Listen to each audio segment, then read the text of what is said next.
কোরআনের পক্ষে থাকার কারণে, কোরআনুল কারীমকে সম্মান করার কারণে, কোরআনটাকে মানার কারণেই কোরআন কবরে কাজে আসবে। কথা কোন ঠিক কিনা? আবার হাসরের ময়দানে বাইরে কেউ কারো আপন হবে না।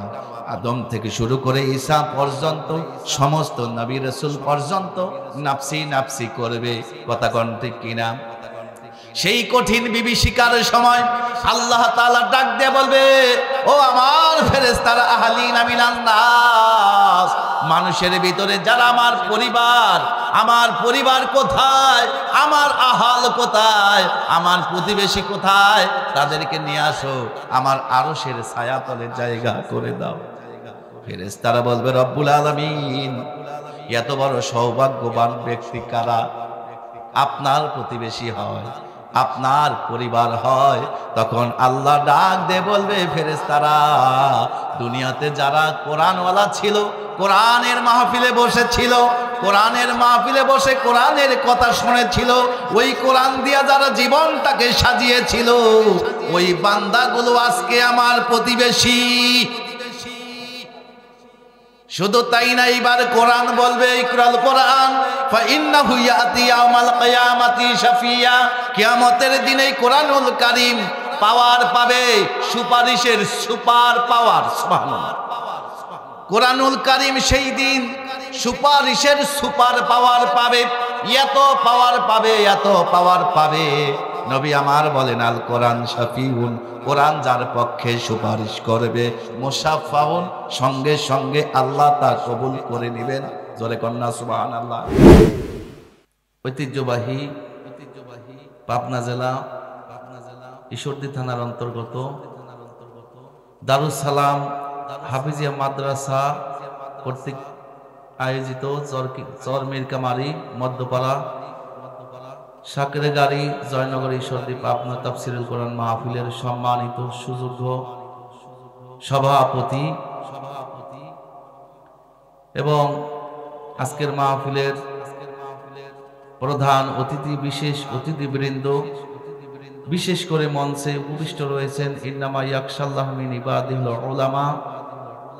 আমার সামনে উপস্থিত রয়েছেন মহল্লার বিভিন্ন জায়গা থেকে আসা, জান্নাতি পরিবেশে বসা আগত স্বাগত সুশিক্ষিত সম্মানিত দিনী ভাইয়েরা, বিশেষ করে পর্দার অন্তরালে অবস্থানরতা সর্বগুণে গুণান্বিতা পর্দা নিশিনী মা এবং বোনেরা, মাইকের আওয়াজ যত দূর যাচ্ছে সকলকে আলোচনার শুরুতেই ইসলামের কায়দায় সালাম, আসসালামু আলাইকুম ওয়া রাহমাতুল্লাহি ওয়া বারাকাতুহু। শুকরিয়া আদায় করছি মহান আল্লাহ পাক রব্বুল আলামিনের দরবারে, যে আল্লাহ পাক রব্বুল আলামিন দয়া করে, মায়া করে, পছন্দ করে, মনোনীত করে, মনোনয়ন দিয়ে জান্নাতের এই বাগানে, দোকান পাটে না রেখে, নিকৃষ্ট জায়গায় না রেখে, উৎকৃষ্ট জায়গায় জান্নাতের এই বাগানে কোরআন শোনার জন্য আল্লাহ পাক আমাদেরকে বাছাই করে যে কবুল করেছেন, আমরা খুশি হয়ে বলছি আলহামদুলিল্লাহ। আল্লাহু ইয়াজতাবি ইলাইহি মাইয়াশাউ ওয়া ইয়াহদি ইলাইহি মা ইউনিব। আল্লাহ পাক যাকে আপন করতে চান, যাকে হেদায়েত দিতে চান, আল্লাহ তাআলা কেবল ওই মানুষগুলোকে কোরআনের জন্য, দ্বীনের জন্য কবুল করে।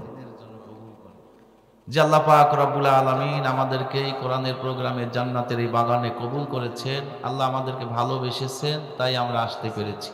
আল্লাহ তৌফিক এনায়েত করেছেন, তাই আমরা আসতে পেরেছি। এই জন্য সেই মহান মনিবের দরবারে আরো একটাবার শুকরিয়া আদায় করছি, সকলেই বলছি আলহামদুলিল্লাহ। তারপরেও দেখলাম অনেকের মধ্যে আওয়াজ বের হচ্ছে না। আল্লাহ পাকের প্রশংসার সাথে কোনো শত্রুতা আছে? আল্লাহ পাকের শুকরিয়া করলে লাভ আছে না নাই? জান্নাতে ঘর আমরা চাই না চাই না? ক্বাল আল্লাহু তাআলা লি আবদি বাইতান ফিল জান্নাহ ওয়া সাম্মুহু বাইতুল হামদ। যে মানুষটা আল্লাহ তাআলার শুকরিয়া আদায় করে, প্রশংসা করে, আল্লাহ পাক এত খুশি হন, ওই বান্দার জন্য জান্নাতের ভিতরে প্রশংসিত ঘর বানায় দেন। নবীজি বলেছেন, আউয়ালু মা ইউদআ ফিল জান্নাহ, কিয়ামতের দিন আল্লাহ তাআলা যাদেরকে সর্বপ্রথমে জান্নাতি বলে ঘোষণা করবেন, আল্লাযীনা যারা ইয়াহমাদুনাল্লাহ, আল্লাহ পাকের প্রশংসা করে, শুকরিয়া আদায় করে, ফিস সাররাই ওয়াদ দাররাই, সুখে দুঃখে, যে মানুষটা বলে আলহামদুলিল্লাহ আলা কুল্লি হাল, সকল অবস্থায় যে মানুষটা আল্লাহ তাআলার শুকরিয়া আদায় করে, নবীজি বলেন কিয়ামতের দিন ওই মানুষটাকে আল্লাহ তাআলা সর্বপ্রথমে জান্নাতি বলে ঘোষণা করবেন। এই জন্য আমরা সকল অবস্থায় শুকরিয়া আদায় করব কার? দুরূদ প্রেরণ করছি সাইয়্যিদুল মুরসালিন খাতামুন নবীন রাহমাতুল লিল আলামিন। লাকাদ কানা লাকুম ফি রাসূলিল্লাহি উসওয়াতুন হাসানাহ। যার মহান চরিত্রের সার্টিফিকেট দিয়েছেন আল্লাহ পাক কোরআন দিয়ে, ওয়া ইন্নাকা লা আলা খুলুকিন আযীম। যার আদর্শের ভিতরে আমাদের ইহকালের শান্তি, পরকালের কামিয়াবি। লাকাদ কানা লাকুম ফি রাসূলিল্লাহি উসওয়াতুন হাসানাহ। সেই নবীর শানে আমরা দুরূদ প্রেরণ করছি, যেই নবীর শানে দুরূদ প্রেরণ করেন সমস্ত ফেরেশতা মণ্ডলীগণ, যে নবীর শানে সালাম পাঠান স্বয়ং আল্লাহ পাক নিজে, যে নবীর শানে সালাম প্রেরণ করার কথা বলেছেন, দুরূদ পড়ার কথা বলেছেন পৃথিবীর সমস্ত ঈমানদার ব্যক্তিদের।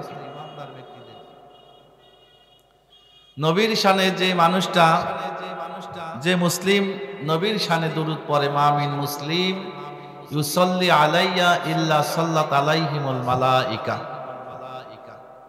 যে মুসলমান নবীর শানে দুরূদ পড়ে, ওই মুসলমানের জন্য আল্লাহ পাকের ফেরেশতা মণ্ডলীগণ আল্লাহর দরবারে মাগফিরাতের দোয়া করে।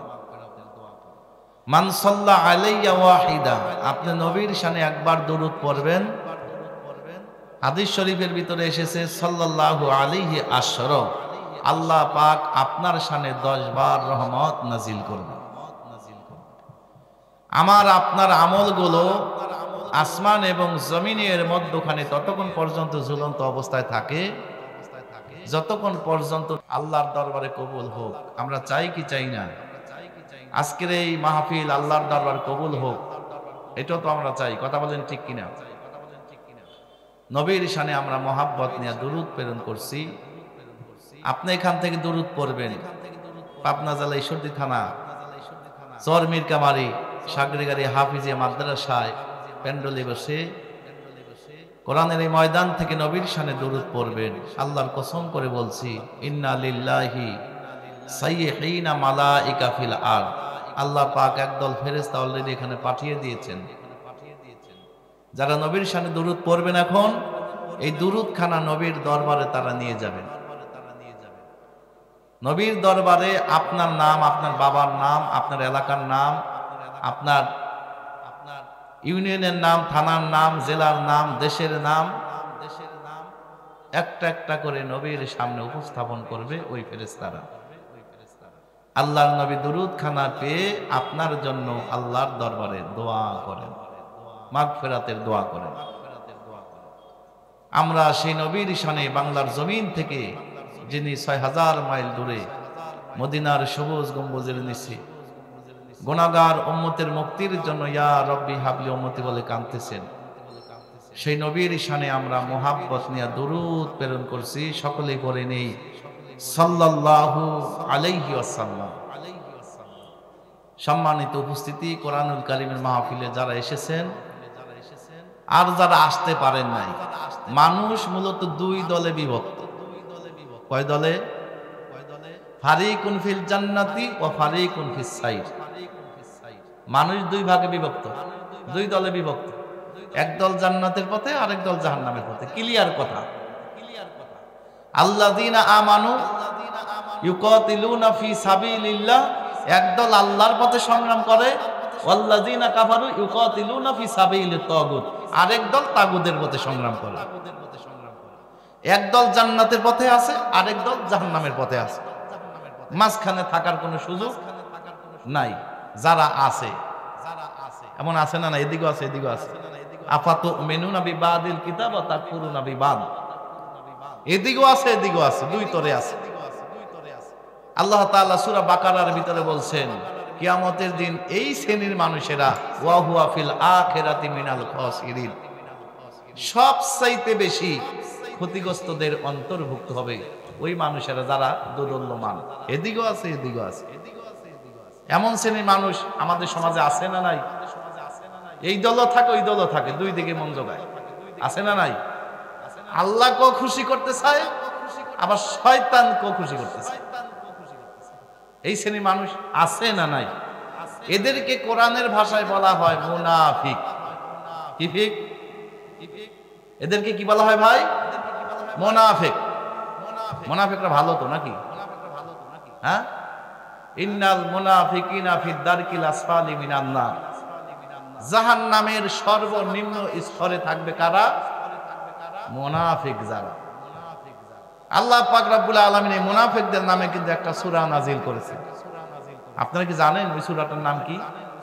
114টা সূরা কোরআনে আছে না নাই? জোরে কোন ভাই, আছে না নাই? সেই 114টা সূরার ভিতরে সূরাতুল মুনাফিকুন আছে না? আমি বানাই বললাম আছে না নাই? এই সূরাটা আল্লাহ তাআলা নাজিল করছে কাদের নামে? মুনাফিকদের নামে। কোরআনে দেখবেন একেবারে শুরু দিক দিয়া, শুরুতে আল্লাহ তাআলা মুত্তাকিন বান্দাদের গুণাবলী আলোচনা করেছেন 5টা আয়াত দিয়া। কয়টা আয়াত দিয়া? তারপরে 2টা আয়াত দিয়ে আল্লাহ তাআলা কাফেরের পরিচয় দিয়েছে। পয়লা 5টা আয়াত দিয়ে আল্লাহ পাক পরিচয় দিয়েছে কাদের? মুত্তাকিদের। তারপরে 2টা আয়াত 6 এবং 7, এই 2টা আয়াত আল্লাহ তাআলা কাফেরদের পরিচয় দিয়েছে। এই 2টা আয়াত দিয়ে কাফেরকে পরিচয় করাচ্ছেন। তারপরে 8 নাম্বার আয়াত থেকে শুরু করে একাধারে আল্লাহ তাআলা 13টা আয়াত মুনাফিকদের নামে নাজিল করেছে। কাফেরদের পরিচয় করেছে মাত্র 2টা আয়াত দিয়া, আর মুনাফিকের পরিচয় করাইলেন আল্লাহ কয় আয়াত দিয়া? 13 আয়াত। 8 নাম্বার আয়াত থেকে শুরু করে একেবারে গনে গনে 13টা আয়াত আল্লাহ তাআলা মুনাফিকের পরিচয় তুলে ধরছে। পক্ষান্তরে আল্লাহ পাক কাফেরদের নামে কিন্তু একটা সূরা নাজিল করেছে। সেই সূরার নাম হলো সূরাতুল কাফিরুন। আছে না নাই? মাত্র 2টা লাইন, ছোট ছোট 6টা আয়াত। বিশ্বাস না হইলে আপনি কোরআন খুলে দেখেন। কয়টা লাইন? মাত্র 2টা লাইন, 6টা ছোট ছোট আয়াত। এই 2 লাইনের সূরা দিয়া আল্লাহ পাক কাফেরের পরিচয় তুলে ধরেছে। মুনাফিকদের নামে আল্লাহ তাআলা যে সূরাটা নাজিল করেছে 22টা লাইন। কয়টা? 1.5 পৃষ্ঠার সূরা। কয় পৃষ্ঠার?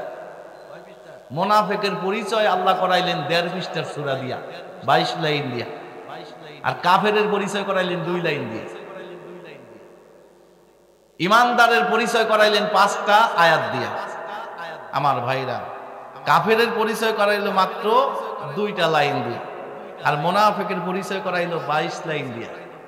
তাহলে বলেন তো দেখি, কাফেরের চাইতে মুনাফিক ভয়ঙ্কর কম না বেশি? জোরে কোন। আমাদের সমাজে তার মুনাফিক নাই। হ্যাঁ, আমরা তো সবাই বলি ঈমান এনেছি আল্লাহর প্রতি, আখিরাতের প্রতি, আল্লাহকে বিশ্বাস করি, পরকাল বিশ্বাস করি। আমরা বলি কি বলি না? আল্লাহ কোরআনে বলছেন ওয়ামিনান নাসি মাইয়াকুলু আমান্না বিল্লাহ ওয়া বিল ইয়াউমিল আখির। মানুষের ভিতরে অনেক মানুষ আছে যারা বলে আল্লাহকে বিশ্বাস করি, আখিরাত বিশ্বাস করি, আল্লাহর প্রতি বিশ্বাস রাখি, আখিরাতের প্রতিও। আখিরাত বলতে একটা জগৎ আছে, আল্লাহ একজন আছে, এই বিশ্বাস করে। আল্লাহ বলছে ওমা হুম বিমুমিনিন, ওমা হুম বিমুমিনিন। আসলে এরা ঈমানদার নয়, আসলে এরা মুমিন নয়। আল্লাহকে বিশ্বাস করেছে, আখিরাত বিশ্বাস করেছে, তারপর আল্লাহ কি বলছে? আসলে এরা মুমিন নয়। আবু জেহেল আল্লাহকে বিশ্বাস করেছে, আল্লাহ যে সৃষ্টিকর্তা এটা আবু জেহেল বিশ্বাস করছে। সূরা যুখরুফ 9 নম্বর আয়াত আল্লাহ তাআলা বলছেন, হাবিব আপনি যদি আবু জেহেলকে জিজ্ঞাসা করেন, আবু লাহাব, উতবা, সাইবা, ওলীদ ইবনে মুগীরা, মক্কার প্রসিদ্ধ বড় বড় যারা কাফের, ওদেরকে যদি জিজ্ঞাসা করেন মান খলাকাহুম, কে তোমাদেরকে সৃষ্টি করেছে, মক্কার প্রসিদ্ধ বড় বড় যে কাফের মুশরিক, ওরা বলবে লায়াকুলুন্নাল্লাহ, যিনি আমাদেরকে সৃষ্টি করেছেন তিনি হচ্ছেন আল্লাহ। তাইলে সৃষ্টিকর্তা হিসাবে আবু জেহেল জানে কাকে? আর আসতে কোন হে নবী, আপনি যদি আবু জেহেলকে জিজ্ঞাসা করেন মান খলাকাস সামাওয়াতি ওয়াল আরদ, কে আসমান এবং জমিনের সৃষ্টিকর্তা, কে আসমান এবং জমিন সৃষ্টি করেছে, ওই আবু জেহেল বলবে যিনি আসমান এবং জমিন সৃষ্টি করেছে তিনি হচ্ছেন লা ইয়াকুলুনাল্লাহ, তিনি হচ্ছেন। হে নবী, আপনি যদি আবু জেহেলকে জিজ্ঞাসা করেন কে জীবনদাতা মৃত্যুদাতা, সূরা মুমিন আল্লাহ তাআলা বলছেন আপনি যদি জিজ্ঞাসা করেন কে হায়াত এবং মউতের, কে জীবনদাতা কে মৃত্যুদাতা, আপনি যদি জিজ্ঞাসা করেন তাদেরকে, ওরা বলবে যিনি জীবন দান করেন এবং মৃত্যু ঘটান তিনি হচ্ছেন আল্লাহ। এমন কি কুল মাইয়ারযুকুকুম, আপনি যদি আবু জেহেলকে জিজ্ঞাসা করেন কে রিজিক দাতা, ওই আবু জেহেল বলবে সায়াকুলুনাল্লাহ। মক্কার মুশরিকেরা বলবে যিনি রিজিক দাতা তিনি হচ্ছেন আল্লাহ। তাইলে তারা রিজিক দাতা হিসাবে, সৃষ্টিকর্তা হিসাবে, জীবন মৃত্যুর মালিক হিসাবে জানতো কাকে? তারা কি মুসলমান?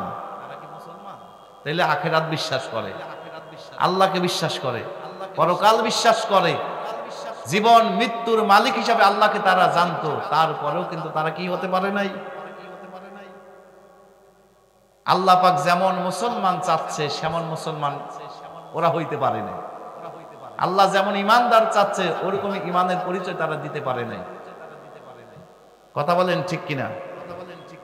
আমাদের সমাজে এরকম মানুষ আছে, হুজুর নামাজ না পড়তে পারি, আল্লাহ রাসূল তো বিশ্বাস করি, আখিরাত তো বিশ্বাস করি, হুজুর ইমান ঠিক আছে। এমন কিছু বেকুফ আছে না নাই? আবার কিছু মানুষ আছে কয়েকটা ভোট পাওয়ার জন্য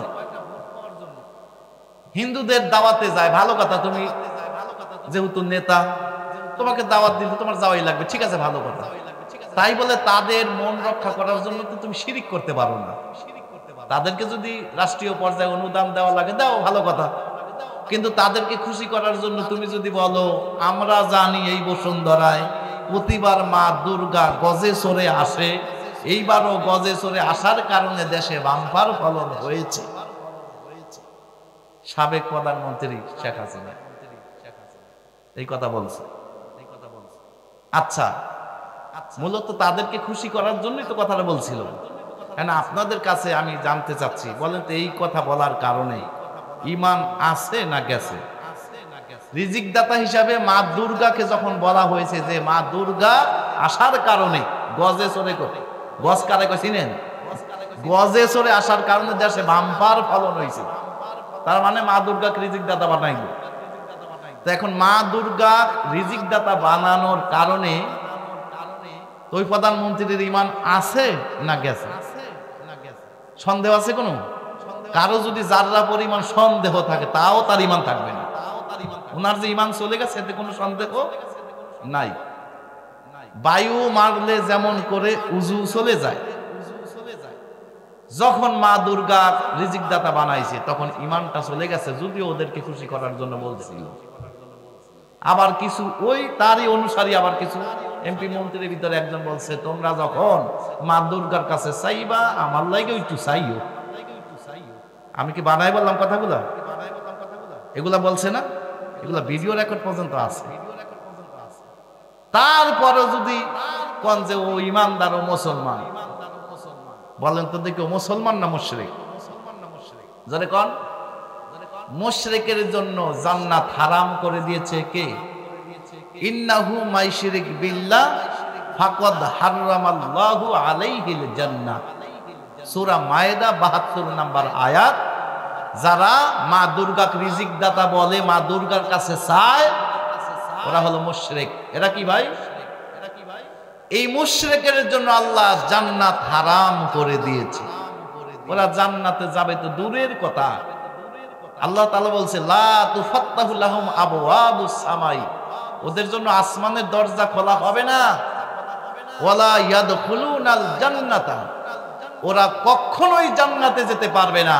হাত্তা ইয়ালিজাল জামালু ফি সামিল খিয়াত, সুয়ের ছিদ্র পথ দিয়া উট প্রবেশ করা যেমন অসম্ভব, ওই মুশরিকের জন্য, অহংকারীর জন্য জান্নাতে যাওয়া তার চাইতেও অসম্ভব।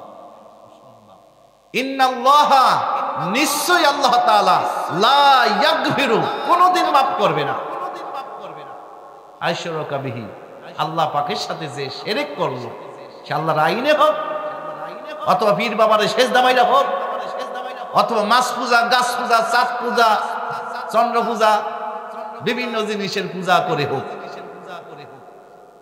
আল্লাহ তাআলা বলছে ওদেরকে আমি কোনো দিন মাফ করব না এই অবস্থায় যদি তারা বিদায় নেয়, তওবা না করে। ওয়া ইয়াগফিরু মা দুনা যালিকা লিমান ইয়াশা, এছাড়া যত অপরাধ আছে আল্লাহ ইচ্ছা করলে মাফ করে জান্নাত দিয়ে দিবে। সুবহানাল্লাহ বললেন না? প্রথমে আল্লাহ পাক কড়া শাসন করেছে, তারপরে রহমত দিয়ে ঢাইলা দিয়েছে। বান্দা খবরদার, দুনিয়ায় যেহেতু পাঠাইছি গুনাহ করতেই পারিস বুঝলাম, কিন্তু খবরদার অন্তত শিরিক করিস না। আমলের ভিতরে খবরদার, কোন কায়দায় খবরদার বান্দা শিরিক করিস না। শিরিক করলে জান্নাত কি হয়ে যাবে? জোরে কোন?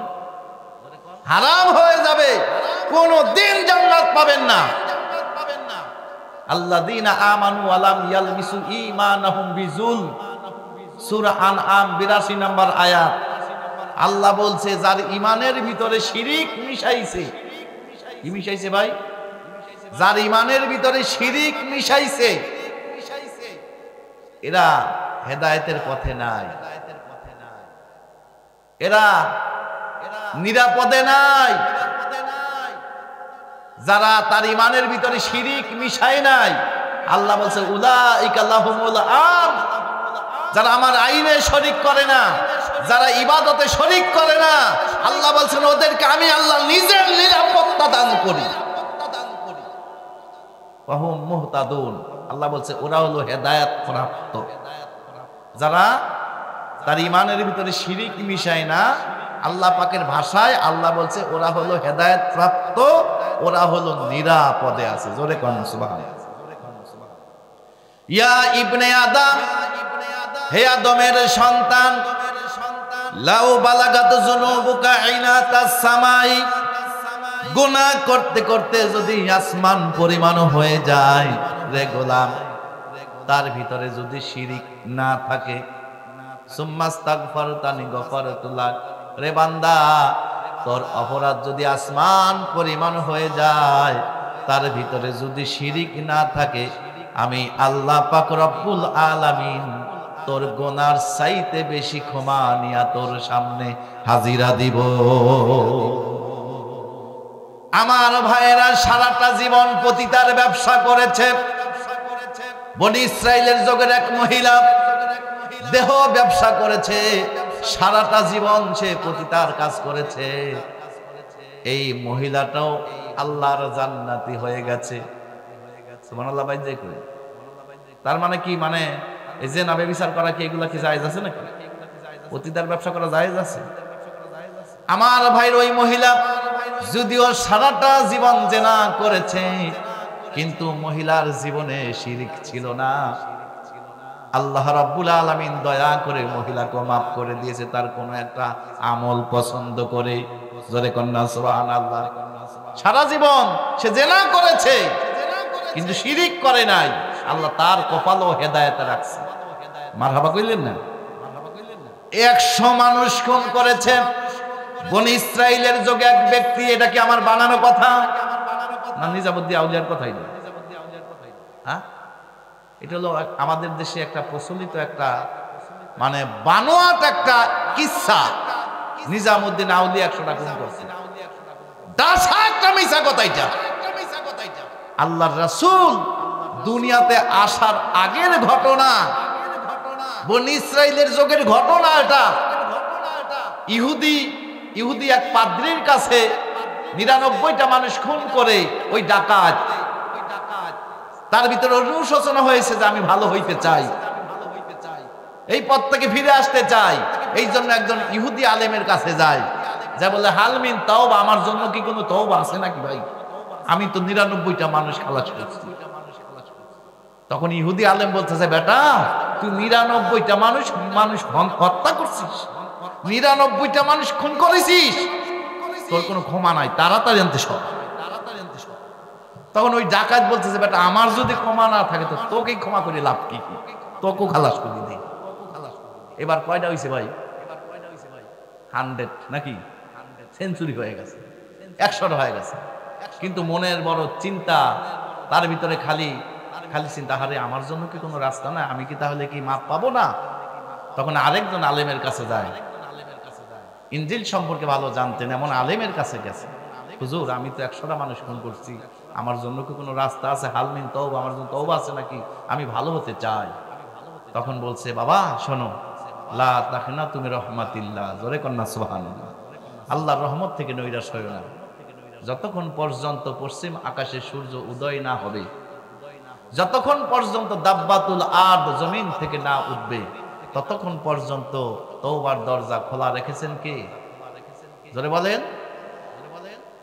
সুতরাং তুমি যদি 100টা খুন করেছো, আল্লাহ চায় তো তুমি মাপ পেয়ে যাবে। তবে বাবা তুমি এই এলাকায় বসবাস করার দরকার নাই, অমুক এলাকায় চলে যাও, সেখানে আল্লাহ ওয়ালাদের বসবাস, ভালো মানুষের বসবাস, তুমি ওই গ্রামে চলে যাও, তাদের সাথে ওঠা বসা করো, তাদের সাথে চলাফেরা করো, বসবাস করো। যে এলাকায় 100 মানুষ খুন হয়, প্রতিবাদ করার লোক নাই, বুঝতে হবে ওই এলাকার মানুষের বড় জাহেল। কথা কোন ঠিক কিনা?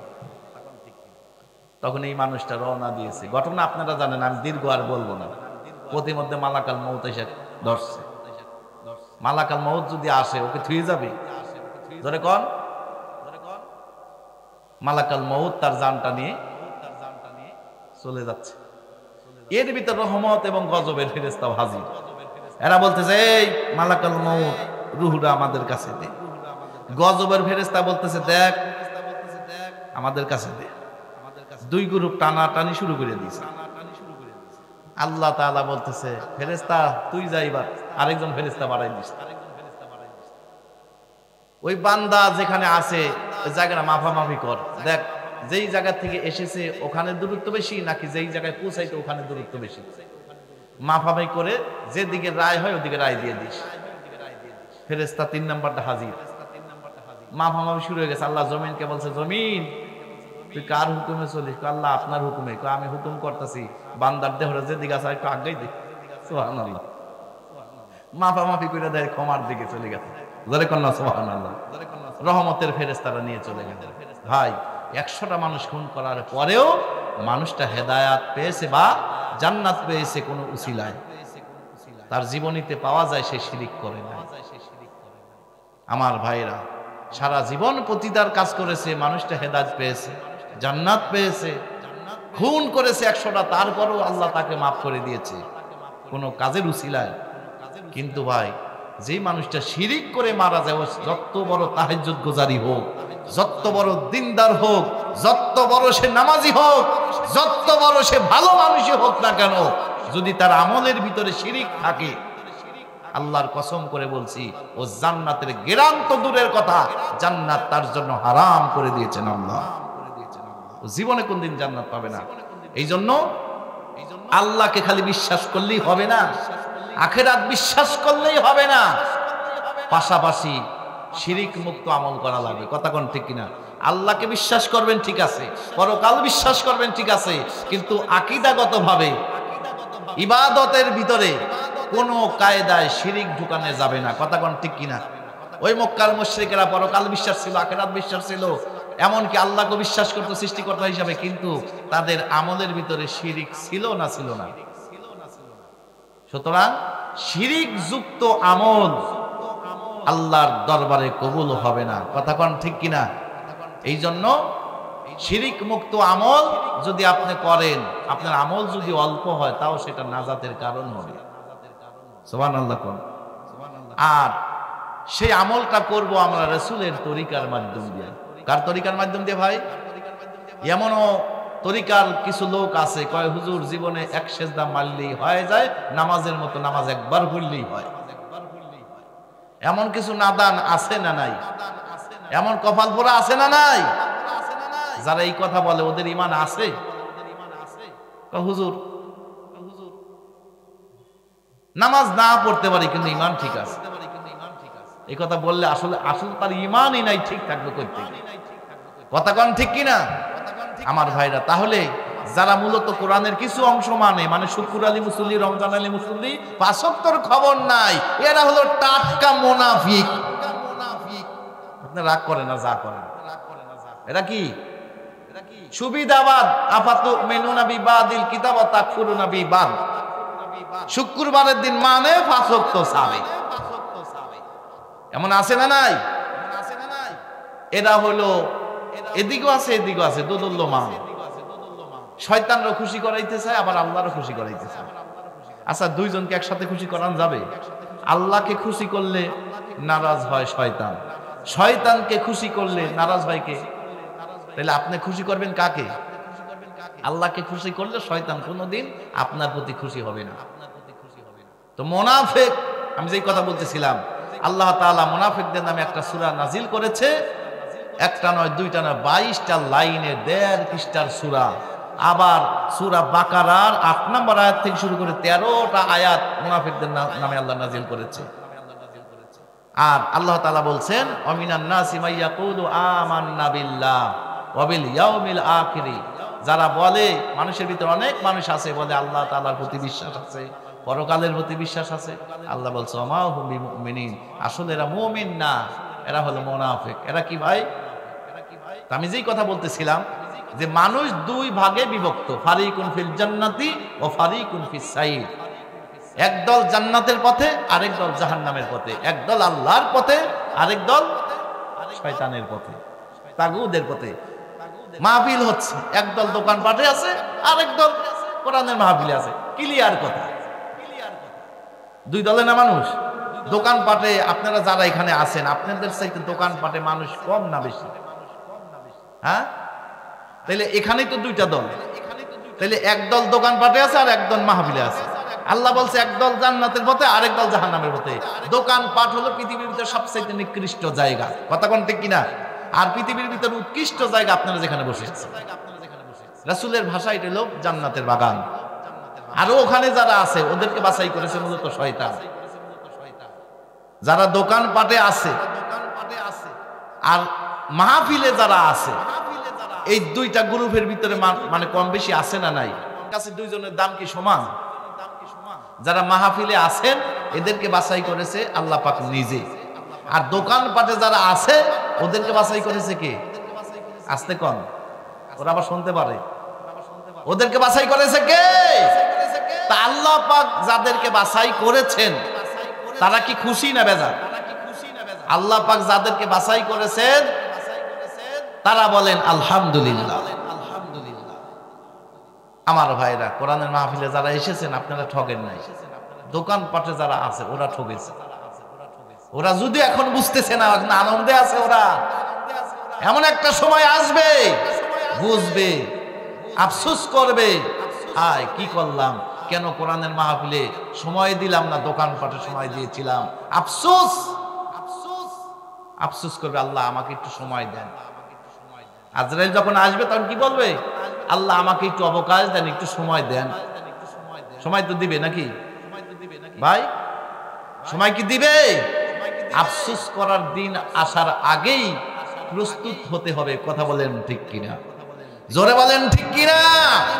কোরআনের মাহফিলে যারা এসেছেন ভাই, আল্লাহর কসম করে বলছি, আপনারা ঠগেন নাই, ব্যর্থ হন নাই। সূরা আনফালের 2 নম্বর আয়াতে আল্লাহ বলছে, বান্দা তুই কোরআনের মাহফিলে বসেছিস, কোরআনের মাহফিলে তুই বসার কারণে যাদাতুহুম ঈমানা, আমি আল্লাহ তোর ঈমান বাড়াই দেব। আর যারা মাহফিলে আসে নাই ওরা গোমরা পথে আছে। কথা কোন ঠিক কিনা আমার ভাইয়েরা? কোরআনুল কারীমের মাহফিলে যারা এসেছেন, নবী আমার বলেন, মান সালাকা মাসলাকান ফি তালাবিল ইলম, যারা কোরআনের মাহফিলে এসেছেন কোরআনের কথা শোনার জন্য, নবী আমার বলেন, সাহালতু লাহু তরিকুল জান্নাহ, ওদের জন্য আল্লাহ পাক জান্নাতের রাস্তাটা সহজ করে দেয়। সুবহানাল্লাহ বলতে আল্লাহ রাগ করে নাকি? আপনাদের লস হয়ে যায়? সুবহানাল্লাহ জোরে বললে কি মামলা হবে? আল্লাহর নামে তাকবীর দিলে কি গ্রেফতার হবেন? সে 5 তারিখের আগে যারা তাকবীর দিয়েছে অনেক সময় মামলাও খাইছে, কথা কোন ঠিক কিনা? তাকবীর দেওয়ার কারণে অনেক বক্তা জেলে গেছে, কথা বলেন ঠিক কিনা? এখনো কি সেই আপদ বিপদ আর আছে? হ্যাঁ আমার ভাইয়েরা, কোরআনের মাহফিলে যারা এসেছেন, যারা কোরআনের মাহফিলে বসেছেন, কোরআনুল কারীমের আয়াত বক্তা সাহেব তেলাওয়াত করেছেন, আপনি শুনেছেন কান দিয়া, এখনো আমল করতে পারেন নাই। কোরআনের সম্মানে আল্লাহ রাব্বুল আলামিন আনতাকদুয়া ফাতা আল্লামা আয়া মিন কিতাবিল্লাহি খায়রুন লাক আন তুসাল্লিয়া মিয়াতা রাকা। আল্লাহ পাক আপনার আমলনামায় অলরেডি 100 রাকাত নফল নামাজের সওয়াব লিপিবদ্ধ করে দিয়েছে। এখনো কিন্তু আমল করতে পারেন নাই। দ্বিতীয় নাম্বার হলো আল্লাহ পাকের কোরআন শোনার বরকতে, আল্লাহ পাকের কোরআন শোনার বরকতে আল্লাহ পাক রব্বুল আলামিন আনতু সাল্লিয়া আলফা রাকাত, নবীজি বলেছেন কোরআনের আয়াত শুধুমাত্র তুমি শুনেছো, কোরআনের ব্যাখ্যা শুধুমাত্র তুমি শুনেছো, কোরআনের আয়াতের অর্থ শুধুমাত্র কান দিয়ে শুনেছো, এখনো আমল করতে পারো নাই। আমার আল্লাহ পাক রব্বুল আলামিন কোরআনের সম্মানে তোমার আমল নামায় 1000 রাকাত নফল নামাজের সওয়াব অলরেডি লিখে দিয়েছে।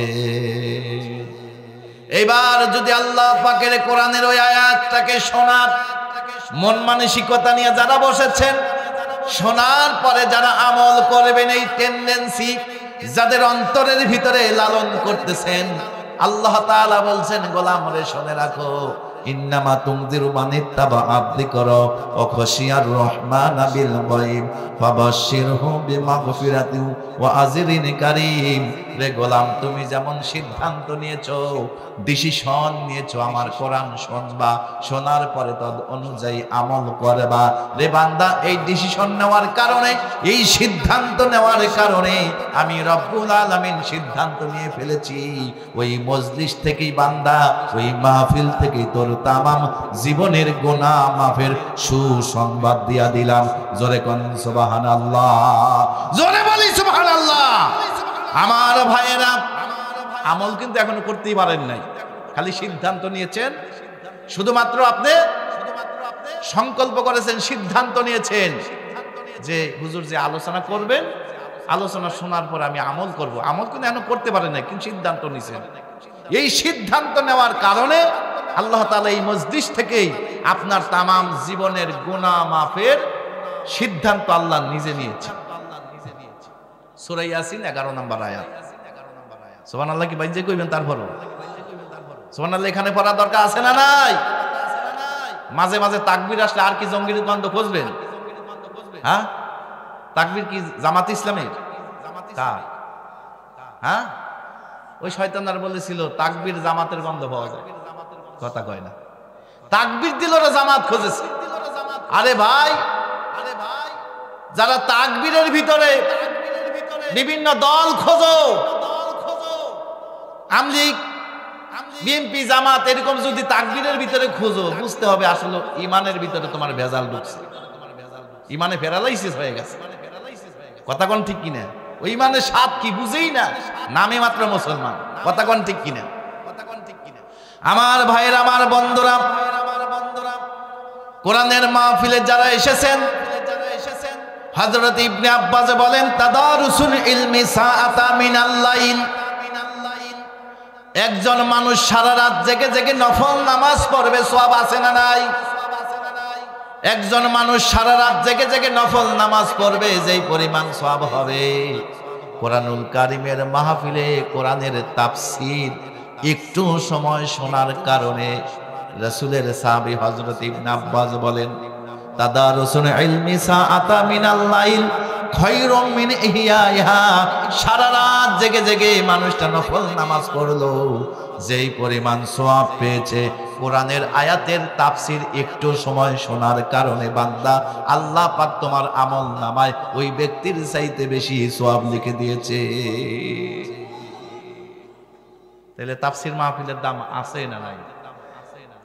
শুধু তাই না, যদি 1 ঘন্টা আল্লাহ পাকের কোরআনের ময়দানে বসে থাকতে পারেন, কয় ঘন্টা? কোরআনের ময়দানে যদি 1 ঘন্টা কোরআনের কথা শোনেন, আপনি 60 বছর বেঁচে থাকেন আর না থাকেন সমস্যা নাই। একটা মানুষ দিনে রাতে 60 বছর নফল নামাজ পড়বে, যেই পরিমাণ সওয়াব হবে কোরআনুল কারীমের মাহফিলে 1 ঘন্টা যদি আপনি কোরআনের ব্যাখ্যা শোনেন, তাফসীর শোনেন, 60 বছর নফল নামাজের সওয়াব আল্লাহ আপনার আমল নামায় বাজেট করে দেয়। প্রত্যেকটা কথাই হাদিস। তারপরে আল্লাহ তাআলা সূরা মুমিনের 7, 8, 9 তিনটি আয়াতের ভিতরে বলছেন, যারা কোরআনুল কারীমের মাহফিলে এসেছে আরশ বহনকারী ফেরেশতারা ওই শ্রোতাদের জন্য আল্লাহর দরবারে 3টা দোয়া করে। জোরে বলেন কয়টা? আরো আস্তে কোন? 3টা দোয়া করেন। 1 নাম্বার দোয়া করেন, রব্বানা, হে আমাদের রব, আমরা আরশ বহনকারী ফেরেশতারা আপনার ওই বান্দাদের জন্য দোয়া করি যারা কোরআনের কাছে এসেছে, কোরআনের সংস্পর্শে যারা এসেছে, কোরআনের মাহফিলে যারা বসেছে, ওই শ্রোতাদের জন্য তোমার দরবারে 1 নাম্বার দোয়া করি, আল্লাহ দয়া করে মায়া করে তোমার ওই বান্দার তামাম জীবনের গুনাহগুলি মাফ করে দাও। সূরা মুমিন 8 নাম্বার আয়াত। তারপরে 2 নাম্বার দোয়া করেন আরশ বহনকারী ফেরেশতারা এবং তার চতুর্পাশের ফেরেশতারা, আয় আল্লাহ তাআলা, আমরা আরশ বহনকারী ফেরেশতা এবং তার চতুর্পাশের ফেরেশতা আপনার দরবারে কোরআনের শ্রোতাদের জন্য আপনার দরবারে দোয়া করি, আল্লাহ ওয়াকিহিম আযাবাল জাহিম, তাদেরকে জাহান্নামের আগুনে দিও না। ফেরেশতাদের দোয়া কবুল হয় কি হয় না? ওরা কি আমাদের মতো গুনাহ করে? ওরা মাসুম। জোরে কোন সুবহানাল্লাহ। 3 নাম্বার দোয়া করেন, আল্লাহ আমরা আরশ বহনকারী ফেরেশতারা এবং তার চতুর্পাশের ফেরেশতারা আপনার দরবারে কোরআন ওয়ালাদের জন্য, কোরআনের শ্রোতাদের জন্য দোয়া করি, আল্লাহ দয়া করে তাদের জন্য বানায় দেন জান্নাতে বাড়ি। সুবহানাল্লাহ। ভাই যে করেন, আল্লাহ দয়া করে তাদেরকে জান্নাত হিসাবে কবুল করে নেন। 1 নাম্বার দোয়া করে জীবনের গুনাহ মাফ করে দেন। 2 নাম্বার দোয়া করেন জাহান্নামের আযাব থেকে মাফ করে দেন। 3 নাম্বার দোয়া করেন আল্লাহ জান্নাতে ঢুকাইয়া দেন। শুধু তাই না, কোরআনের মাহফিলে বসার কারণে এই যে ফায়দা এ তো আছেই, আবার যখন আপনার ভিতর থেকে জীবনটা বের হয়ে যাবে, আপনার নাম এখন আব্দুর রহমান, আমার নাম এখন আলী আকবর, আমার ভিতর থেকে যদি হাওয়াটা বের হয়ে যায় আর যদি প্রবেশ না করে, রুহটা যদি বের হয়ে যায় আর যদি প্রবেশ না করে, কেউ আর বলবে না এটা আলী আকবর, সকলেই বলবে এটা আলী আকবরের লাশ। কথা কোন? আপনি মরার পর আপনার নাম ধরে কেউ ডাকবে, সকলেই বলবে কে রে, এটা আব্দুর রহমানের লাশ, কে রে, এটা আলী আকবরের লাশ। কেউ আর আমাকে আলী আকবর বলে ডাকবে না, সকলে আমাকে লাশ বলে চিনবে, জানবে। কথা কোন ঠিক কিনা? আমার ভাইয়েরা কবরে নিয়ে যাবে আত্মীয় স্বজনেরা, বন্ধু বান্ধবেরা। কথা কোন ঠিক? কবরে যখন আমাকে আপনাকে রেখে আসবে, কেউ কিন্তু আমার সাথে যাবে না। কথা কোন ঠিক কিনা? আপনার সন্তান বলেন, আপনার বাবা মা বলেন, আপনার ভাই বোন বলেন, আপনার আত্মীয় স্বজন বলেন, অথবা পাড়া প্রতিবেশী বলেন, অথবা বন্ধু বলেন, কেউ আপনার সাথে যাবে না, আপনাকে কবরের ভিতরে রেখে আসবে। কথা কোন ঠিক কিনা? ওই কবরের ভিতরে রেখে আসার পরে ইয়াতীম আলাকানে 2 জন ফেরেশতা আসবে। জোরে কোন সুবহানাল্লাহ। এই বিশ্বাস ইমানদারের আছে না নাই? কবরের ভিতরে ফেরেশতা আসবে কয়জন? ইয়াতীম আলাকানে 2 জন ফেরেশতা আসবে। আপনার দেহের ভিতরে, আমার মরা দেহের ভিতরে পুনরায় আল্লাহ পাক আবার জীবনটা ফিরাইয়া দিবে। এই বিশ্বাস হয় তো নাকি? আল্লাহ তো আর পারবে না নাকি? হ্যাঁ, পুনরায় আমার আপনার দেহের ভিতরে, মরা দেহের ভিতরে পুনরায় জীবনটা রব্বুল আলামিন ফিরাইয়া দিবেন। দুইজন ফেরেশতা আসবেন, ফাইজুলিসানিহি, অতঃপর আমাকে ধরে বসাবে, আপনাকে ধরে বসাবে, আমাকে আপনাকে ধরে বসাবে। তারপর কয়টা প্রশ্ন করবে? ধরে কোন? ফায়াকুলানি লাহু মার রাব্বুকা ওয়া মা দীনুকা ওয়া মান নাবিয়ুকা। এই তিনটা প্রশ্নের জবাব যদি আপনি দিতে পারেন, আল্লাহ পাকের ফেরেশতা দয় আনন্দে খুশি হয়ে বলবে। 4 নাম্বার প্রশ্ন করবে, ফায়াকুলানি লাহু ওয়া মা ইউদরিক। রে আল্লাহর বান্দা, এই তিনটা প্রশ্নের জবাব তোমাকে কে শিখাইলো? তোমাকে কে জানাইলো? কিভাবে তুমি জানলে? তোমার জ্ঞানের সোর্স কি? তোমার জ্ঞানের উৎস কি? কে তোমাকে সহযোগিতা করলো? সঙ্গে সঙ্গে আল্লাহর বান্দা বলবে, ফায়াকুলু কারাতু কিতাবাল্লাহ। আল্লাহু আকবার বললেন না? জোরে কোন আল্লাহু আকবার। আল্লাহর বান্দা বলবে, ও আল্লাহর ফেরেশতারা, আমার এই যে তিনটা প্রশ্ন তোমাদেরকে দিলাম, তিনটা প্রশ্নের জবাব দিলাম, এই তিনটা প্রশ্নের জবাব আমাকে শিখিয়েছে আল্লাহ পাকের কোরআন। কোরআন আমাকে সহযোগিতা করেছে। ওয়া আমানতু বিহি ওয়া সাদ্দাকতু। ওই কোরআনটা দুনিয়াতে শুনেছিলাম, শোনার পরে তদ অনুযায়ী আমল করেছিলাম, সত্য জেনে আমল করেছি। ওই কোরআন আমাকে কবরের ভিতরে তিনটা প্রশ্নের জবাব শিখায় দিয়েছে। জোরে বলা যাবে কি সুবহানাল্লাহ? এবার আল্লাহ পাক আসমান থেকে ডেকে বলবে, ফায়ুনাদি মিনাস সামায়ান সাদাকা আবদি।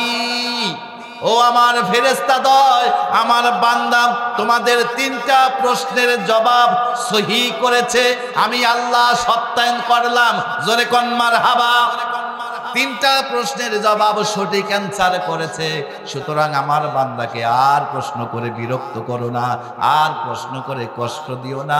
ফাফরিশুহু মিনাল জান্নাহ, বরং বান্দার জন্য জান্নাত থেকে জান্নাতি বিছানা এনে বান্দার কবরে বিছাইয়া দাও। ওয়ালবিসুহু মিনাল জান্নাহ, জান্নাত থেকে জান্নাতি পোশাক এনে আমার ওই বান্দার কাফনের কাফনটা খুলে দিয়ে জান্নাতি পোশাক দেহের ভিতরে জড়ায়া দাও। ওয়ালবিসুহু মিনাল জান্নাহ ওয়াফতাহু লাহু বাবান ইলাল জান্নাহ, জান্নাতের দরজার সাথে কবরের কালেকশন দিয়া দাও। যতদিন পর্যন্ত কিয়ামত সংগঠিত না হবে, ততদিন পর্যন্ত বান্দা কবরের ভিতরে থাকবে। এই বান্দার দৃষ্টি সীমা যত দূর যায়, তত দূর পর্যন্ত বান্দার কবরটাকে প্রশস্ত করে দাও। আমার বান্দাকে আর ডিস্টার্ব করো না, আমার বান্দাকে আরাম করতে দাও। আমার বান্দা, আল্লাহ তাআলা বলছেন বান্দারে, ইয়া ইবাদ, রে বান্দা, লা খাউফুন আলাইকুমুল ইয়াউম। বান্দারে, আজকে তোমার মা, তোমার বাবা, তোমার সন্তান, তোমার ভাই বোন, আত্মীয় স্বজন, পাড়া প্রতিবেশী সবাই তোমাকে বিদায় করে দিয়েছে, পর করে দিয়েছে। আমি আল্লাহ তোমাকে পর করে দেই নাই। ও বান্দা, আজকে তোমার কোনো ভয় নাই, তোমার কোনো চিন্তা নাই। কেননা তুমি দুনিয়াতে কোরআনওয়ালা ছিলে। জোরে কন্যা সুবহানাল্লাহ। কোরআনের পক্ষে থাকার কারণে, কোরআনুল কারীমকে সম্মান করার কারণে, কোরআনটাকে মানার কারণেই কোরআন কবরে কাজে আসবে। কথা কোন ঠিক কিনা? আবার হাসরের ময়দানে বাইরে কেউ কারো আপন হবে না। আদম থেকে শুরু করে ঈসা পর্যন্ত সমস্ত নবী রাসূল পর্যন্ত নাফসি নাফসি করবে।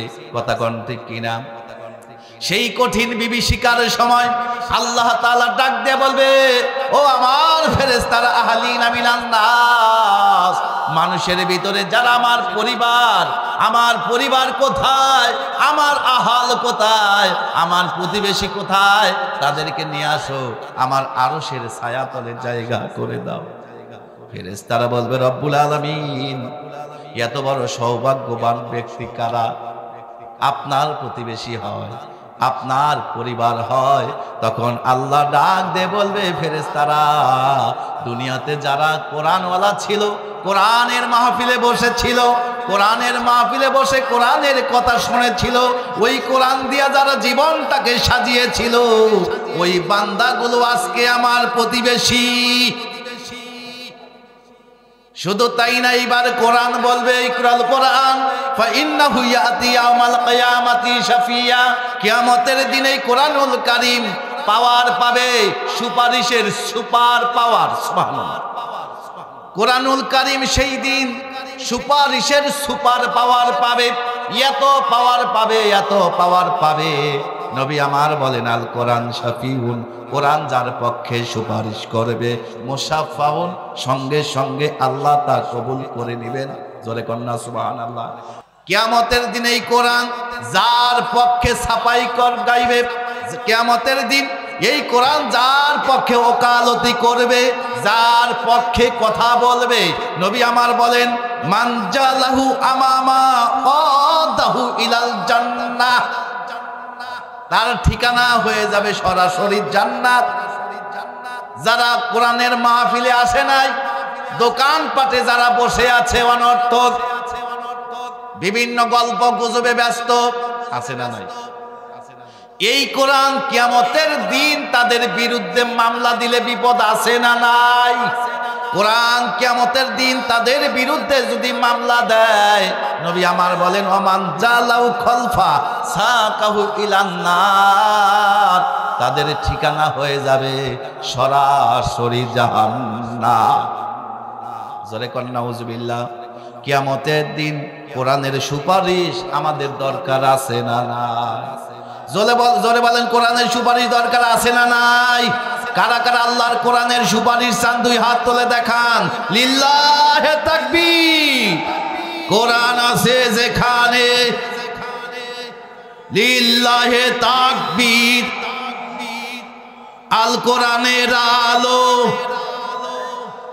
সংসদে জালো, আলেম ওলামা যেখানে, সুদ ঘুষ যেখানে। সত্যি তাই, দেখা যাবে কথা কোন ঠিক কিনা।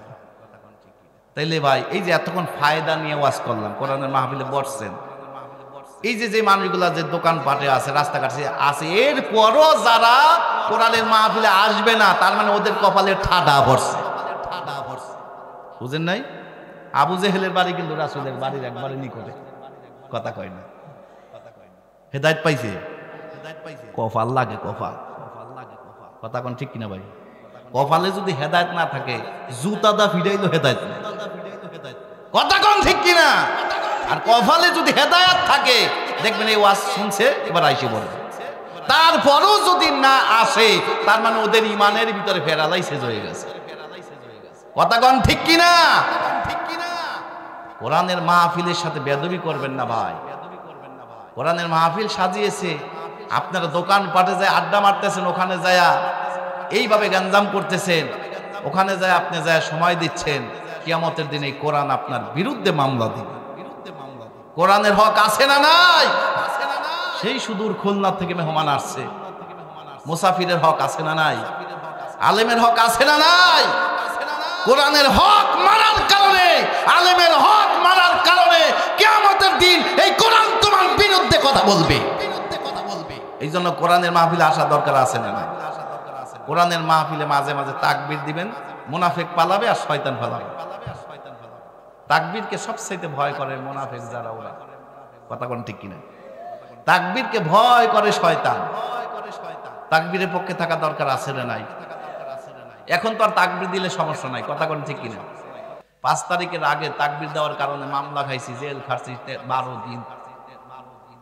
আমি বলে রাজনীতি করতে আইছি। কোরআনের মাহফিলে তাকবীর আসবে, কথা কোন ঠিক কিনা? আর তাকবীর যদি আসে আর ওইটা যদি তুমি রাজনীতি মনে করো, অসুবিধা কি? কোরআনুল কারীম হলো শ্রেষ্ঠ রাজনীতির কিতাব। রাসূল ছিলেন সফল রাজনীতিবিদ, সফল রাষ্ট্রনায়ক। 10 বছর রাষ্ট্র কি এমনি চালাইছে? রাজনীতি তিনি যদি না করেন, কথা কোন ঠিক কিনা?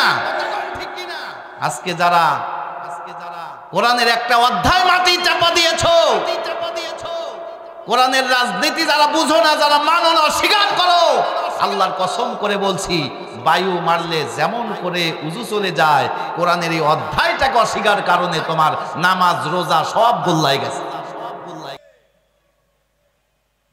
কোরআনের সূরা আলে ইমরানের 142 নম্বর আয়াতে কারিমার ভিতরে আল্লাহ বলেন, গোলাম রে, তোমার নামাজ, তোমার রোজা, তোমার হজ, তোমার যাকাত, তোমার ভালো কাজ, সমস্ত ভালো কাজের ভিতরে যতক্ষণ পর্যন্ত জিহাদের আমল আমি না পাবো, দিন কায়েমের আমল আমি না পাবো, না দেখব, ততক্ষণ পর্যন্ত তোমার কোনো আমল আল্লাহর দরবারে কবুল হবে না।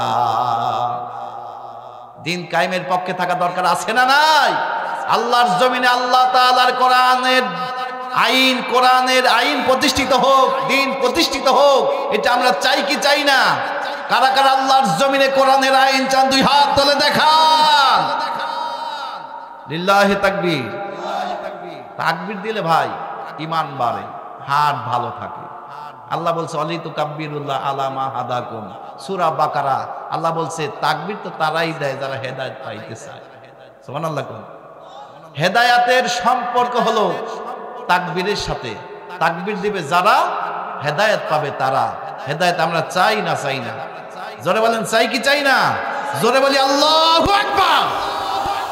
আমার ভাইরা, আপনাদের সামনে আমি কোরআন থেকে যে আয়াতে কারিমা তেলাওয়াত করেছি বলবো, আলোচনায় ঢুকবো। এতক্ষণ এই কোরআনের মাহফিলে বসার ফজিলত এই কারণে বললাম যাতে আপনারা মনোযোগী হন, কারণ আপনার মনোযোগ নাই। ওখানে তাফসীর করা মানে উলুবনে মুক্তাসারা, কথা কোন ঠিক কিনা? মনোযোগী হওয়া দরকার আছে না নাই?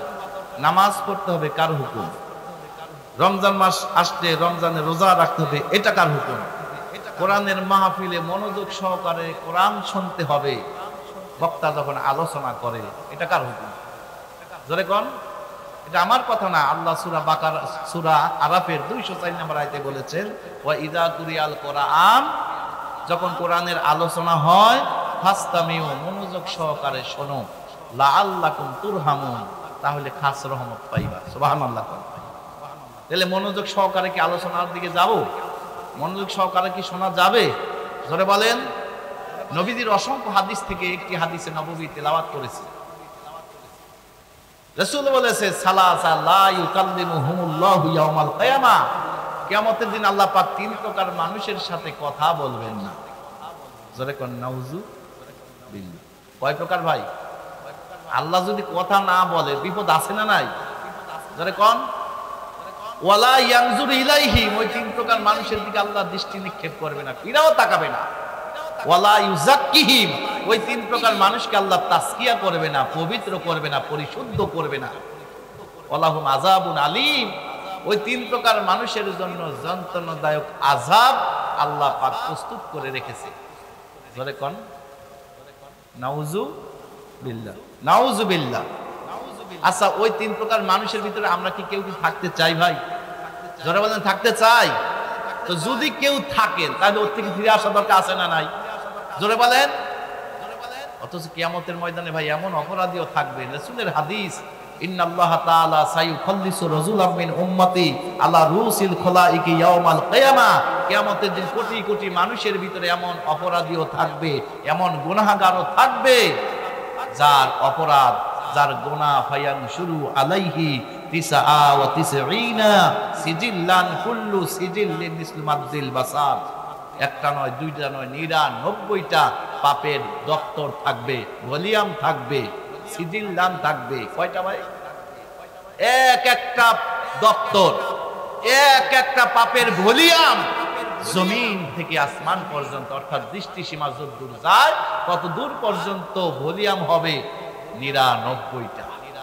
একটা ভলিউমই যদি এত বড় হয় জমিন থেকে আসমান, এরকম ভলিউম হবে কয়টা পাপের? জোরে বলেন কয়টা?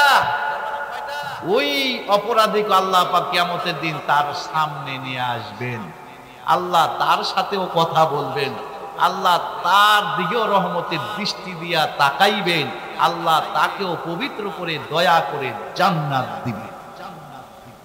তিন প্রকার, কিন্তু তিন প্রকার মানুষ হবে যারা কপাল করা হয়ে যাবে, তারা কিয়ামতের দিন আযাবে গ্রেফতার হয়ে যাবে। তারা, ওদের সাথে কথা বলবেন না কে?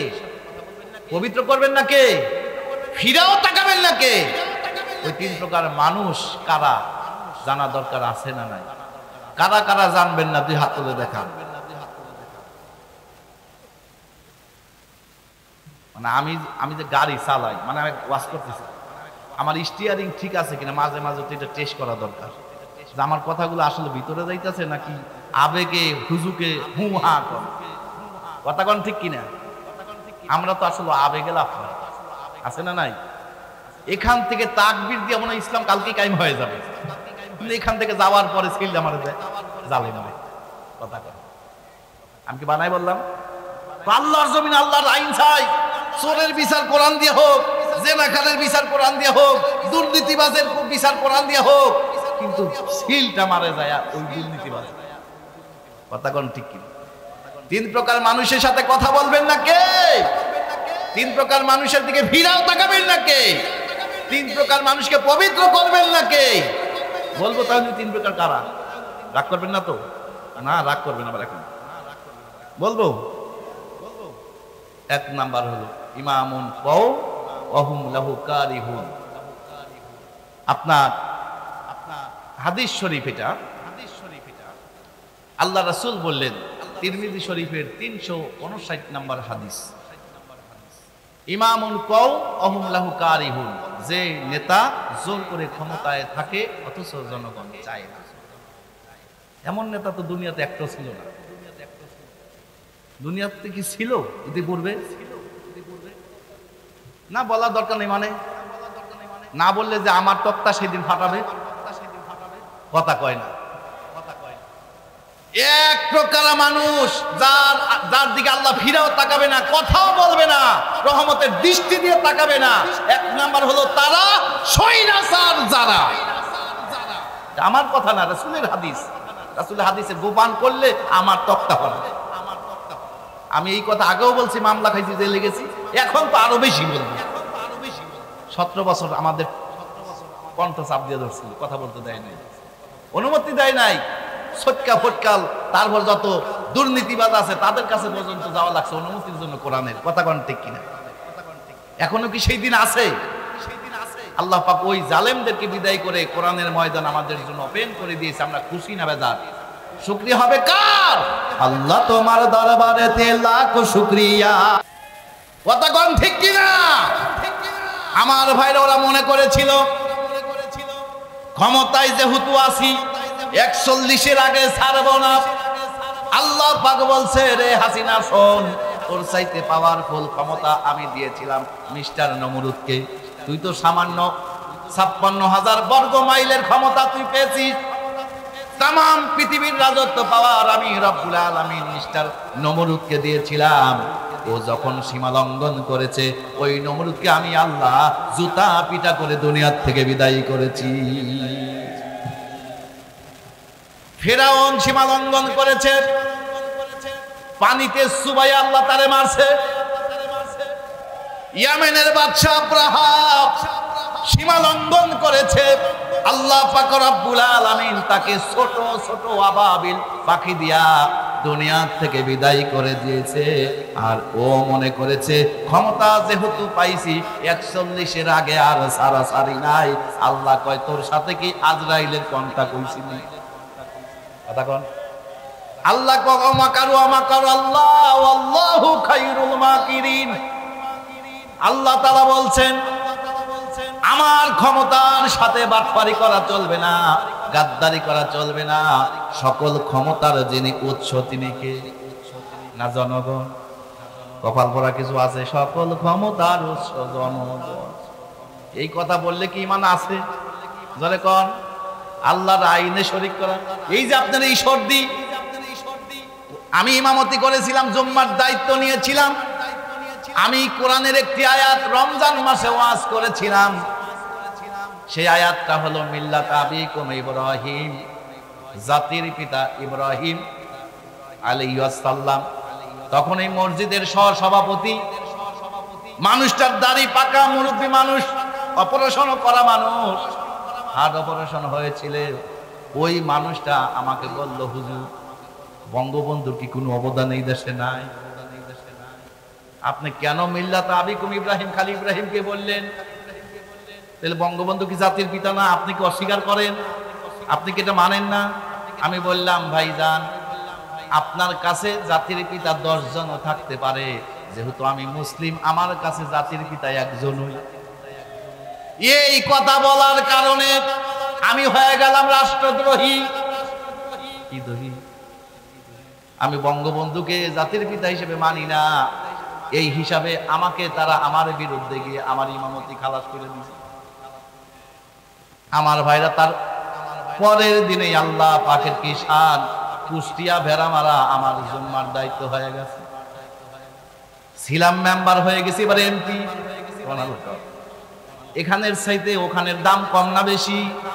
কুষ্টিয়া শহরের ভিতরে ইমামতি পাওয়া মানে কি? আমার ভাইরা, আল্লাহর জমিনে আল্লাহর কোরআনের কথা বলবো, কোরআনের আইনের কথা বলবো। আল্লাহ পাক আইন করেছে মুসলমান তোমাদের জাতির পিতা হলো ইব্রাহিম, আর তোমরা যদি অন্য কাউকে সাথে বলো এটা আমি আল্লাহর আইনের সাথে শরীক করা হয়। কথা বলেন ঠিক কিনা? যারা জাতির পিতা বঙ্গবন্ধু শেখ মুজিবুরকে বলবে, যদি সে নিজেকে মুসলমান দাবি করে, ও আর মুসলমান থাকে না, ও মুশরিক হয়ে যায়। ইনশাআল্লাহ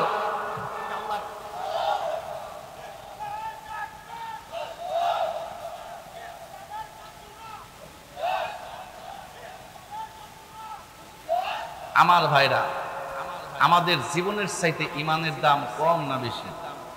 আরেকটু আস্তে কোন, ইমানের দাম কম না বেশি? ইমানের পথ যদি হয় রক্ত পিছিল, দুর্গম বন্ধুর কণ্ঠ কাকীর্ণময়, ইমানের পথ যদি হয় বাধার বিন্দু জলে ভরা, তারপর ইমানের দাবিতে বিশ্বাসী প্রতিটি মুমিন মুসলমান ইমানের রক্ত পিছিল পথে দুঃসাহসী কবি যাত্রী হিসাবে হিমালয়ের পর্বতের মতো মাথা উঁচু করে সামনের দিকে কদম কদম পথ চলবে। এই দুনিয়ার কোনো ইমানদার, এই দুনিয়ার কোনো মুমিন মুসলমান কোরআন সুন্নাহর পথ ছেড়ে বাতিলের পথে, তাগুতের পথে জীবন পরিচালনা করতে পারে না। কথা বলেন ঠিক কিনা? এই জন্য আল্লাহর জমিনে আল্লাহর আইন দরকার আছে না নাই? কারা কারা আল্লাহর জমিনে আল্লাহর আইন চান? দুই হাত তুলে আল্লাহকে দেখা। আমার ভাইরা, আল্লাহর জমিনে আল্লাহর আইন আমরা চাই।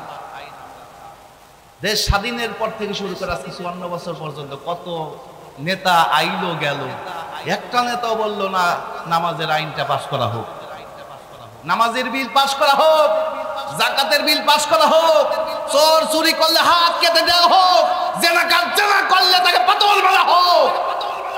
আজ পর্যন্ত কেউ বলল না।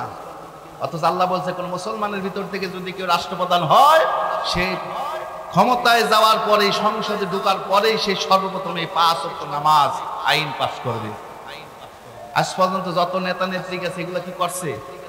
আমরা অনেক দল দেখছি, এবার আমরা দেখতে চাই যেই দলটা আল্লাহর জমিনে আল্লাহর আইন চায়, কোরআন দিয়ে দেশটাকে চালাতে চায়, এমন শাসক আমরা চাই কি চাই না?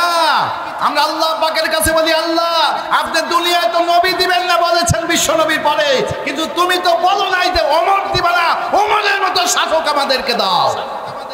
কথা বলেন ঠিক কিনা? ওমরের মতো শাসক আমাদের দরকার আছে না নাই?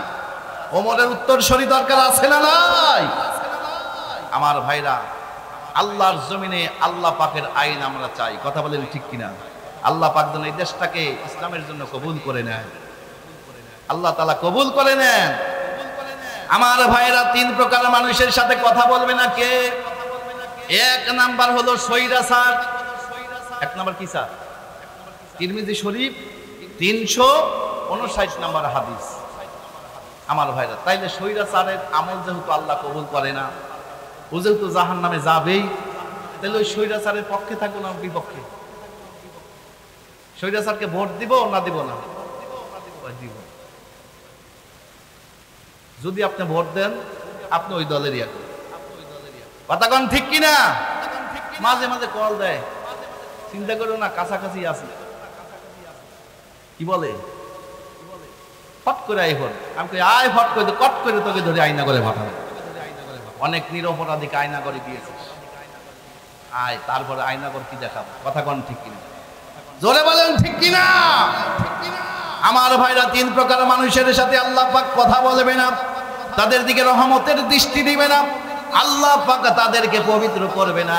আরেক হাদিসের ভিতরে এসেছে সালাসা লা তুজাবিজু সালাতুহুম, তিন ব্যক্তির নামাজ তাদের মাথার উপরে ওঠে না। তার ভিতরে এক নাম্বার হলো স্বৈরাচার। দ্বিতীয় নাম্বার হলো যেই পুরুষ টাকনুর নিচে কাপড় পরে, এমন পুরুষ আছে না নাই? বেটা ছাওয়াল আছে না নাই? লুঙ্গি দিয়া রাস্তা দাঁড়ু দেয়, কথা কয় না। টাকনুর নিচে কাপড় তো পরে পরে, আবার এমন ভাবে পরে প্যান্ট অথবা লুঙ্গি, একবার মনে হচ্ছে রাস্তাটা ক্লিন করতেছে, আছে না নাই?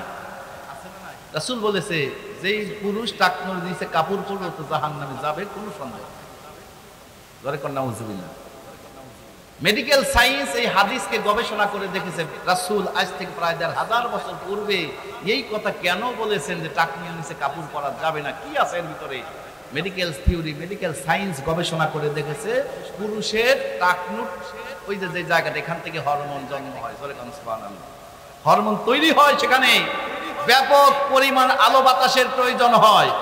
যদি লুঙ্গি দিয়া বা প্যান্ট দিয়া সেই জায়গা ঢেকে রাখা হয়, আলো বাতাস ঠিক মতো পায় না, ফলে তার দৃষ্টি শক্তি লোপ পায়, ফলে যৌবন শক্তি কমে যায়, ফলে যৌবন আস্তে আস্তে হারিয়ে যায়, মেরুদণ্ড দুর্বল হয়ে যায়।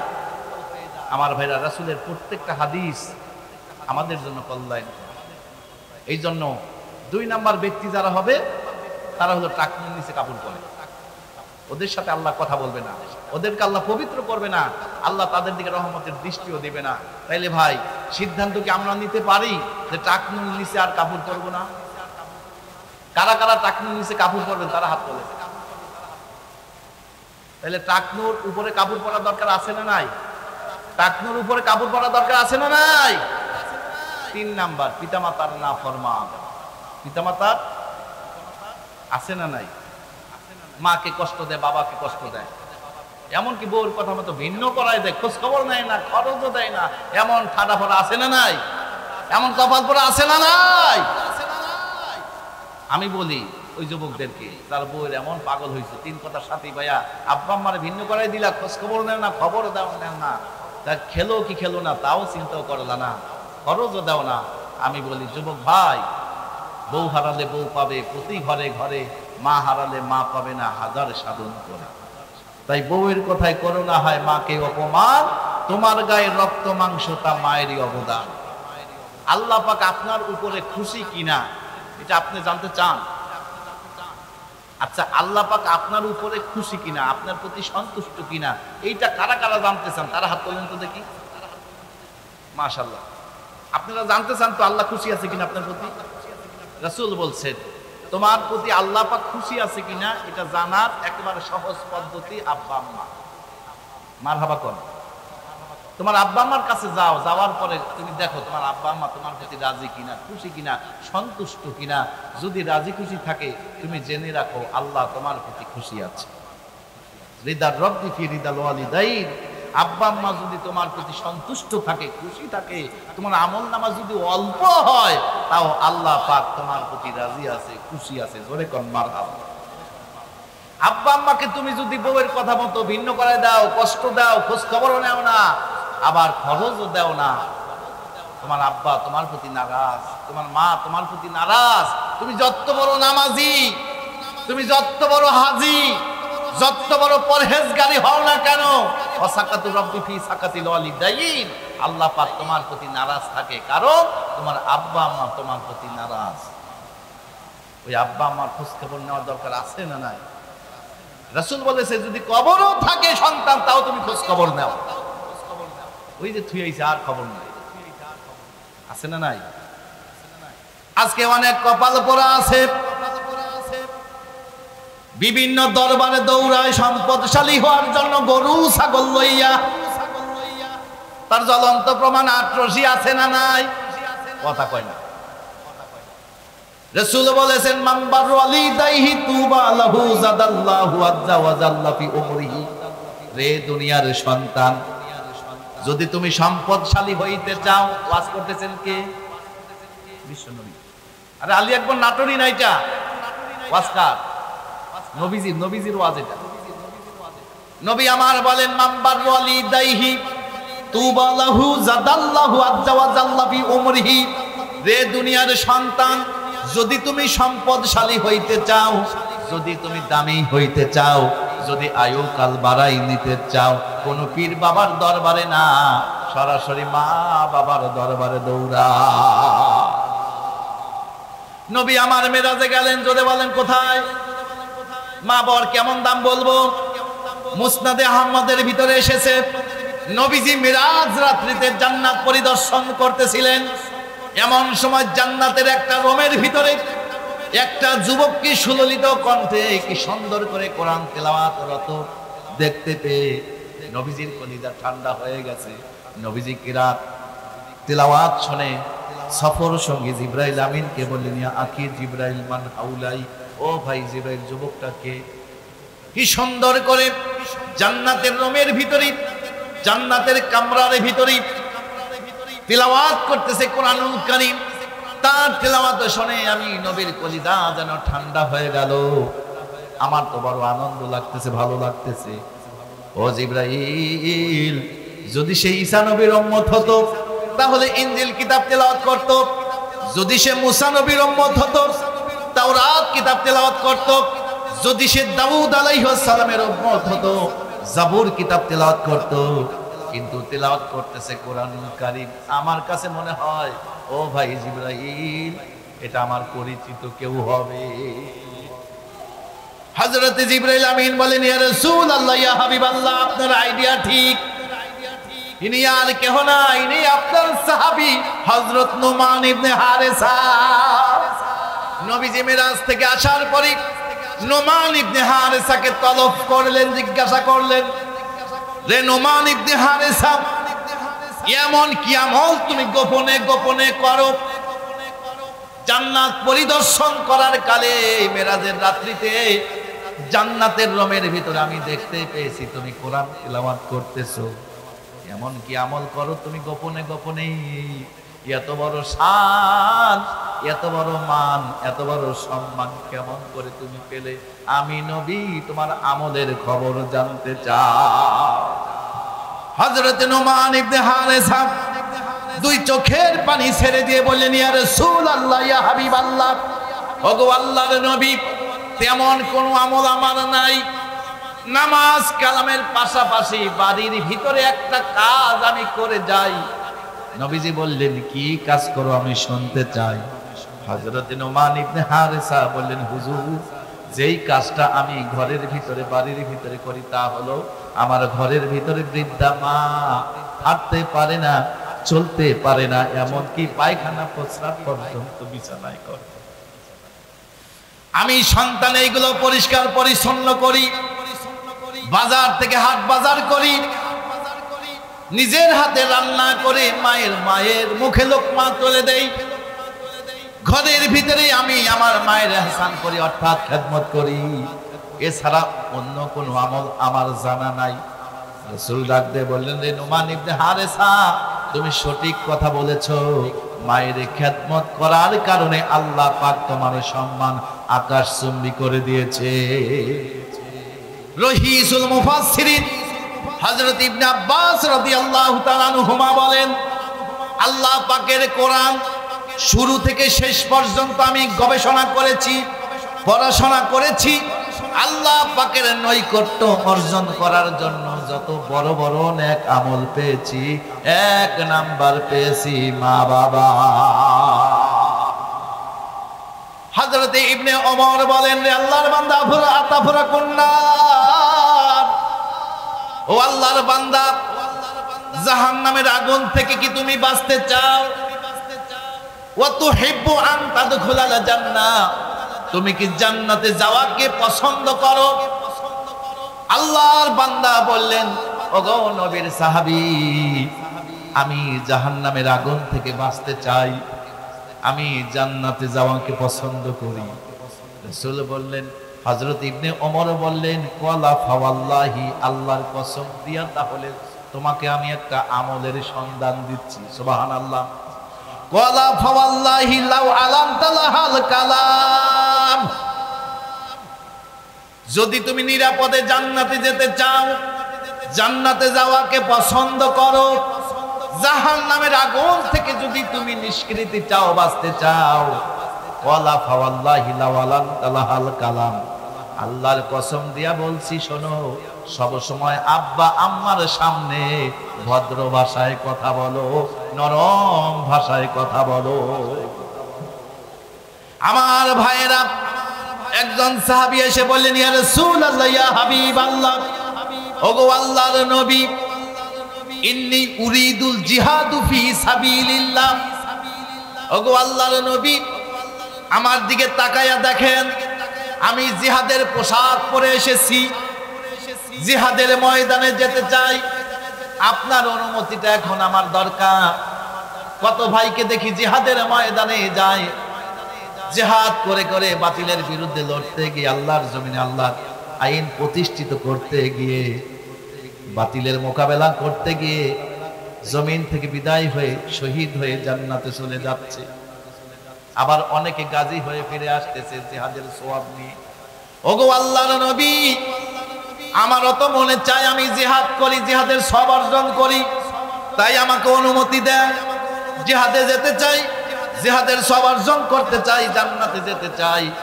রাসূল বললেন, রে সাহাবী, তুমি কি জান্নাতে যেতে চাও? জি হুজুর।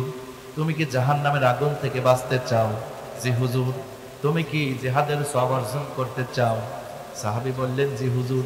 রাসূল বললেন, রে সাহাবী, তাহলে শোনো, ইলজামুল ইজলাহা ফাসুম্মাল জান্নাহ, দৌড়াও দৌড়াও, চলে যাও, মায়ের কাছে যাও, মায়ের পা শক্ত করে ধরে থাকো, অর্থাৎ তাদের খেদমত করো, সেখানেই তোমার জান্নাত অপেক্ষা করতেছে।